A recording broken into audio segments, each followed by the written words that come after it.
چھنا لیتا ہے, چھین لیتا ہے جس دعوت میں صرف اور صرف امیروں کو بلایا جائے اور غریبوں کو چھوڑ دیا. اس لیے میرے بھائیوں, جب بھی دعوت کرنا ہو تو اس میں تمام طرح کے لوگوں کو بلایا جائے, امیر ہو, غریب ہو, فقیر ہو, مسکین ہو. ایسا نہیں کہ آپ جو دعوت کر دیے صرف امیر لوگ آ گئے, ایسا نہیں کہ آپ نے دعوت کیا صرف جو ہے غریب لوگ آئے, بلکہ اس دعوت میں جو تمام طرح کے لوگوں کو بلائے. سمجھ گئے نا بھائی؟ اور کوئی سوال ہے آپ لوگوں کا؟ مولانا صاحب یہ بتائیے کہ نکاح کا سنت طریقہ کیا ہے؟ نکاح کا میرے بھائی, ابھی تو میں نے بتایا کہ نکاح کا سنت طریقہ یہ ہے کہ اول چیز تو یہ ہے کہ آپ جو ہے لڑکی کی دینداری دیکھیے کہ لڑکی کیسی ہے, اس کا اخلاق کیسا ہے, وہ کتنی پڑھی لکھی ہے. پہلی چیز تو یہ دیکھیے جیسے کہ اللہ کے نبی نے اشارہ کیا ہے. دوسری چیز یہ دیکھیے کہ ان کا خاندان کیسا ہے, کہیں ان کا خاندان جواری, شرابی یا بے نمازی, ڈاکو, چور تو نہیں ہے. اگر آپ ان کے خاندان کو جب جانچیں گے, پرکھیں گے, تو پھر آپ کو خود بخود عقل آ جائے گی اور پھر جو ہے آپ ان سے رشتہ کرنے کے لیے تیار نہیں ہوں گے. سمجھ گئے بھائی؟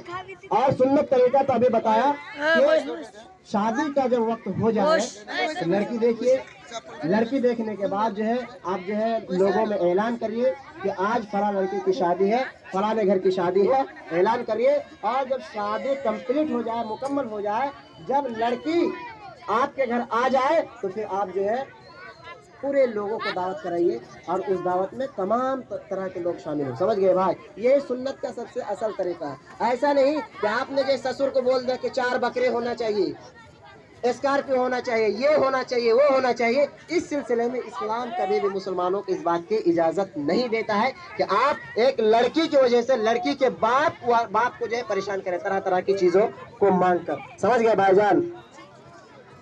مولانا صاحب آپ کا بہت بہت شکریہ کہ آپ نے ہم کو دہیج لینے سے بچایا, اور اب ان سوالوں کا جواب ایک دم صحیح سنت کے دلیل کے ساتھ دیے.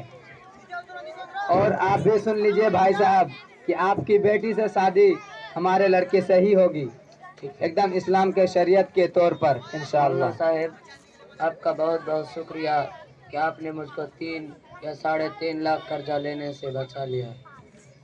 آپ تمام لوگوں کا بھی بہت بہت شکریہ کہ آپ لوگوں نے حدیث و قرآن کو سنا, شریعت کو سمجھا, شریعت کی باتیں سنی اور پھر اس پر عمل کرنے کا ارادہ کیا, اور آپ نے اپنے بیٹا بیٹی کی نکاح کو قرآن و حدیث کے مطابق کرنے کا وعدہ کیا. السلام علیکم ورحمۃ اللہ وبرکاتہ. وعلیکم السلام ورحمۃ اللہ وبرکاتہ.